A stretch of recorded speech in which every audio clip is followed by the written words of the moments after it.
Now, after 2022, no one should need to be told about the dangers of reckless borrowing for the financial security of ordinary families. When Liz Truss and the Conservatives trashed market confidence in our British economy, it was working people who paid the price. Be in no doubt, Nigel Farage and Reform are itching to repeat that exact same experiment. Rachel Reeves slammed his UK economy on toxic path to inflation chaos. Before we dive into today's story, if you're not already subscribed to British Newsblog, hit that subscribe button now. We're bringing you the hard-hitting political analysis that cuts through the Westminster spin. And trust me, you'll want to be here for what's coming next.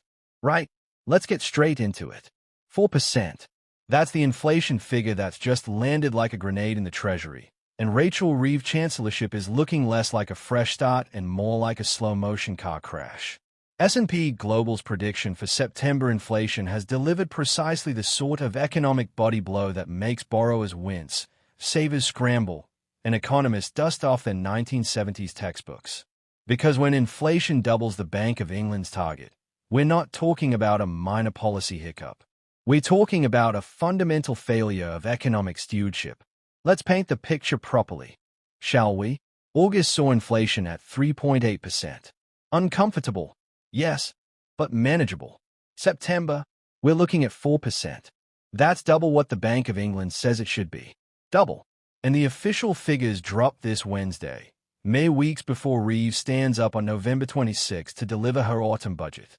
The timing couldn't be more exquisite if you're a political opponent, or more nightmarish if you're sitting in number 11 Downing Street. Now, if you're thinking this is just another boring inflation story, stay with me, because this goes much deeper. The analysts aren't mincing words here. They are pointing directly at April's tax hikes as the culprit. Those fiscal measures that were supposed to shore up the nation's finances. They've instead eroded household spending power and sent price pressures soaring. Energy costs remain stubborn. Food prices refuse to budge downward. And British families are caught squarely in the crossfire. Omar Mehmet from Trinity Finance delivered what might be the understatement of the year when he said borrowers are the big losers here. If inflation creeps back up to 4%, and I say if with considerable skepticism because all signs point to when, this exposes just how fragile Britain's economic recovery truly is. We've been sold a narrative of stability, of careful fiscal management, of responsible governance. What we're getting instead looks suspiciously like economic self-harm dressed up in Treasury briefing papers. And don't subscribe to the channel yet. Oh wait, you should absolutely subscribe to the channel. Hit that button, because we're just getting warmed up, and what comes next is going to make you question everything you've been told about Labour's economic competence. The Bank of England now finds itself in an impossible position. Rate cuts. Forget about them. When inflation is running at double your target, you don't ease monetary policy. You hold firm, which means the Monetary Policy Committee will almost certainly keep the base rate at 5% when they convene next month. And for mortgage holders across Britain, that's not just disappointing news. That's another few months, possibly another year, of crushing repayments that eat into every other aspect of household budgets. Mehmet's warning bears repeating because it cuts right to the heart of the dysfunction. Fiscal policy and monetary policy are now pulling in opposite directions, and ordinary families are caught in the middle. Think about that for a moment. The Chancellor is implementing policies that push one way. The Bank of England, theoretically independent, but responding to the economic reality those policies create, is forced to push the other way. And British households, British workers, British families with mortgages and bills and children to feed, they're the ones being torn apart by these opposing forces. But wait, it gets better. Always, depending on your perspective and your tolerance for economic catastrophe.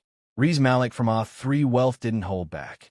He invoked the specter that terrifies anyone who remembers the economic chaos of half a century ago. 1970s-style stagflation. Welcome to it, he says. High inflation combined with rising unemployment. The worst of both worlds. The nightmare scenario where prices soar whilst jobs disappear and growth flatlines. Make sure you're subscribed, by the way, because we're going to be tracking this economic train wreck all the way through to the budget and beyond. Malik's assessment is brutal in its clarity. Even with unemployment rising, inflation will remain the primary obstacle preventing deep rate cuts from the Bank of England. And here's the kicker that should make every British voter sit up and pay attention. It seems regardless of who inhabits Downing Street, this country's economic woes continue and prospects look as bleak as midwinter. That's not partisan point scoring. That's a damning indictment of Britain's entire political class and their collective inability to chart a course toward genuine prosperity. The figures paint a toxic picture. Inflation at twice target levels. Growth hovering near zero. Unemployment edging toward 4.5%. This isn't what economic recovery looks like. This is what economic stagnation dressed up with optimistic press releases looks like. Scott Gallagher from Rolly Toton captured the mood perfectly when he described UK PLC as being in a shocking state. High inflation, no growth, rising unemployment. It's a toxic mix, he says, that doesn't bode well for the future or our children. And that last bit should make every parent in Britain pause. This isn't just about quarterly figures or policy debates in Westminster. This is about the economic inheritance we're leaving the next generation. Gallagher's insight from the jobs market is particularly revealing. His eldest son just finished university. Among his peers, many are extending their education with master's degrees or PhDs, not out of academic passion necessarily, but because the jobs market is so dire they're delaying entry into it. Others are struggling to find graduate positions altogether. As an employer himself, Gallagher sees the applications flood in for every advertised role. People with master's degrees competing for positions that previously would have gone to those with undergraduate qualifications. That's not a sign of educational inflation. That's a sign of economic desperation. And here's where we need to talk about Rachel Reeves directly. She took office in July with promises of ironclad fiscal discipline. She was going to be the responsible adult in the room, the chancellor who understood economics, who wouldn't make reckless promises or engage in magical thinking about growth and tax revenues. How's that working out?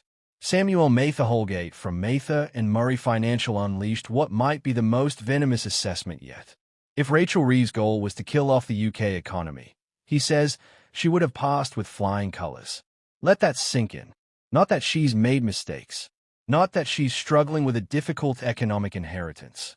But that if deliberate sabotage were the objective, she'd be succeeding brilliantly. Subscribe to British News Blog if you haven't already, because we're not afraid to bring you these unvarnished assessments that cut through the political spin. At the precise moment when British business needs capital injection through tax cuts to stimulate the stagnation, Mather-Holgate argues, Reeves is likely filling the needle with poison instead. More tax hikes will kill off even the slight prospect of growth. And this, he concludes, is what we should expect from an incompetent chancellor. Incompetent, not misguided, not unlucky. Incompetent. Eamon Prendergast from Palantir Financial Planning echoes this sentiment with talk of a high-tax, low-growth trap.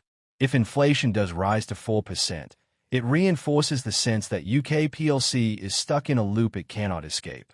The government's fiscal tightening and frozen tax thresholds have squeezed disposable income. Wage growth is losing momentum. Consumer confidence is eroding. That's not a recipe for sustainable economic recovery. That's a recipe for prolonged stagnation punctuated by occasional moments of optimism that prove unfounded. Until inflation starts easing decisively, the Bank of England cannot justify cutting rates, which means higher borrowing costs will linger for households and businesses, which means less spending, less investment, less growth, which means more pressure on employment, which means less tax revenue, which means more pressure on the Treasury to raise taxes. And round we go in a vicious cycle that seems to have no exit strategy. Not everyone sees complete doom, mind you. Antonia Medlicott from Investing Insiders points out that if inflation hits 4%, the Bank of England is more likely to delay rate cuts, which actually helps savers. Those who've watched their savings rates plummet over recent years might get a brief respite. Interest rates staying higher for longer means their deposits earn a bit more. Small mercies in dark times. But even Medlicott's relatively optimistic take comes with a massive caveat. High inflation means money has to work even harder just to maintain purchasing power. Anyone keeping cash in accounts paying less than 4% is actively losing money in real terms. Their pounds buy less tomorrow than they do today. That's the insidious nature of inflation. It's a silent tax on savings, on prudence, on those who've done everything right and put money aside for emergencies or retirement. Keep watching British News Blog for more analysis like this. Subscribe if this kind of content matters to you. Any to Write from Ribble Wealth Management offers perhaps the most sophisticated analysis of the entire mess. Inflation standing at twice the target wouldn't be alarming, she argues, if it were paired with convincing new-term growth. It's not. Labour has talked extensively about growth. They've made it their central economic message. Yet recent measures are demonstrably anti-growth. They squeeze disposable incomes. And when 60% of GDP is driven by consumer spending, squeezing household incomes is economic suicide. The logic is brutally simple. If households feel poorer, they spend less. If they spend less, businesses invest less. If investment slows, productivity stalls. And if productivity stalls, you get exactly what Britain is experiencing right now. Stagnation masquerading as careful economic management. Wright's assessment of the Bank of England's dilemma is equally sharp. In principle, you don't cut rates while inflation remains sticky. In practice, with public balance sheets heavily indebted, a prolonged downturn risks doing more damage than a period of above-target inflation. The likely path: earlier than ideal rate cuts, tolerating negative real yields as a deliberate strategy to ease debt burdens. It's an old playbook, Wright notes, last used to good effect after the Second World War. But here's the question Wright raises that should haunt every policymaker in Westminster. Is resilience the same as dynamism? Britain might be resilient. It might be able to absorb shock after shock without complete collapse. But is it dynamic? Is it growing? Is it creating opportunities? Policy must shift, Wright insists, from revenue raising to productivity raising. From extracting more from a stagnant economy to actually growing that economy. And what's Rachel Reeves' response to all of this economic carnage? She blamed Brexit. Speaking at the weekend, she said the UK's productivity challenge has been compounded by the way in which the UK left the European Union. Now, there's certainly merit to examining Brexit's economic impact. But when inflation is at 4%, growth is non-existent, unemployment is rising, and your policies are being described as toxic poison by financial advisors across the country, pointing at a political decision made years ago rings rather hollow. This is the crux of the matter, isn't it? Leadership means taking responsibility for the economic conditions under your watch. It means implementing policies that demonstrably improve people's lives rather than squeeze them further. It means understanding that fiscal discipline doesn't mean extracting ever more from households and businesses whilst delivering ever less in terms of growth and opportunity. The trajectory we're on is unsustainable. 4% inflation, 5% interest rates, near-zero growth, rising unemployment, squeezed household incomes, desperate job markets for young people, businesses drowning in applications from overqualified candidates because there aren't enough quality jobs. This is UK PLC in 2024, and it's a damning portrait of economic mismanagement regardless of which political rosette you wear. We're facing a crucial moment. The autumn budget looms on November 26. Rachel Reeves will stand before Parliament and the nation and lay out her fiscal vision. Based on everything we're seeing, there's precious little reason for optimism. The economic fundamentals are toxic. The policy direction appears confused at best, actively harmful at worst. And British families are paying the price. Subscribe to British News Blog because we'll be here dissecting that budget line by line, cutting through the spin, and giving you the analysis that matters. This is the kind of coverage you won't get from outlets afraid to call out economic incompetence when they see it. We're not here to make friends in Westminster. We're here to hold power to account and give you the unvarnished truth about what's happening to your money, your job prospects, and your country's economic future. Hit that subscribe button, and we'll see you in the next one where we continue to expose exactly what's going wrong at the heart of British politics.